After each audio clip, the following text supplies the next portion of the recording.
అందరికీ నమస్కారం. నా పేరు ఇమంది ఉదయ్ కుమార్. మీ అందరికీ తెలుసు, నేను కొత్తగూడెంలోనే ఉంటాను.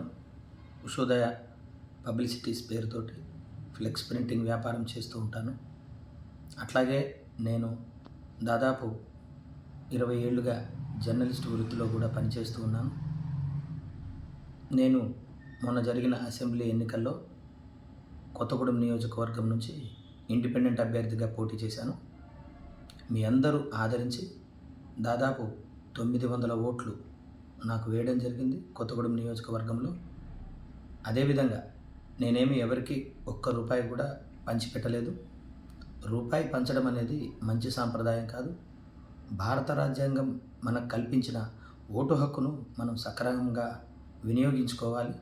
ఎందుకంటే భారత రాజ్యాంగం ప్రతి ఒక్కరికి స్వేచ్ఛగా జీవించే హక్కు, మాట్లాడే హక్కు, అట్లాగే మన అభిప్రాయాన్ని చెప్పే హక్కును ఓటు ద్వారా కల్పించింది.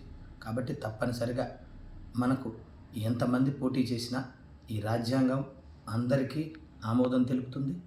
మీకు నచ్చిన వాళ్ళకి, పార్టీలు కావచ్చు, లేకపోతే స్వచ్ఛంద సంస్థల వాళ్ళు కావచ్చు, లేకపోతే ఇంకెవరైనా కావచ్చు, మీకు నచ్చిన వాళ్ళు సమాజానికి సేవ చేయగలరు, వీరితో సమాజానికి ఎంతో కొంత ఉపయోగపడుతుంది అనుకున్న వాళ్ళని తప్పకుండా మీరు ఎన్నుకోవాల్సిన అవసరం ఉంది ఎంతైనా.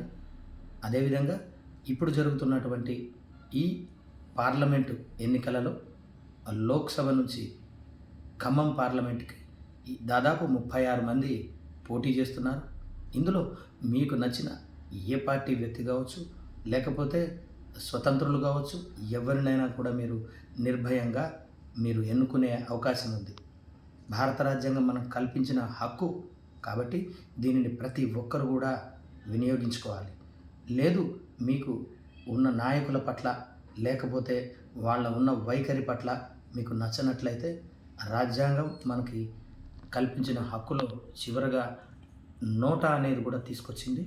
తప్పనిసరిగా మీకు మీ ఇష్టానుసారం మీకు నచ్చినట్టుగా పూర్తి స్వేచ్ఛగా మీరు ఓటు వేసుకోవచ్చని మనకి ఎన్నికల అధికారులందరూ కూడా మనకి ఎన్నో రకాలుగా సర్వీసులు అందజేస్తూ అన్ని రకాల సామాగ్రిని అందుబాటులోకి తెచ్చి ఓటు వేసే విధానాన్ని చాలా తేలిక చేశారు మనకి. కాబట్టి తప్పనిసరిగా ప్రతి ఒక్కరు కూడా ఓటును వినియోగించుకోవాలి. మొన్న జరిగిన అసెంబ్లీ ఎన్నికల్లో నాకు దాదాపు 900 ఓట్లకు పైగా పోల్ చేయడం జరిగింది. ఈ ఓట్లకు సంబంధించి మీ అందరూ నా మీద చూపించిన ఆదరాభిమానాలకు ప్రత్యేకంగా కృతజ్ఞుణ్ణి. అట్లాగే ప్రతి ఎన్నికలో కూడా నాలాంటి వాళ్ళు ఎంతోమంది కొత్త వాళ్ళు కూడా రావడం జరుగుతుంది. మీకు ఇష్టం వచ్చిన ఏ పార్టీలకు కానీ, లేకపోతే స్వతంత్ర అభ్యర్థులకు కానీ మీకు నచ్చినట్టుగా ఓటు వేయడం అనేది మనందరి బాధ్యత.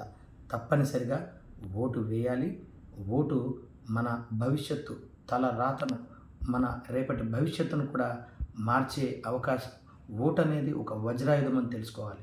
తప్పనిసరిగా మీ ఓటు హక్కును వినియోగించుకుంటారని మీ ఇమంది ఉదయ్ కుమార్, ఎమ్మెల్యే అభ్యర్థి. నమస్కారం.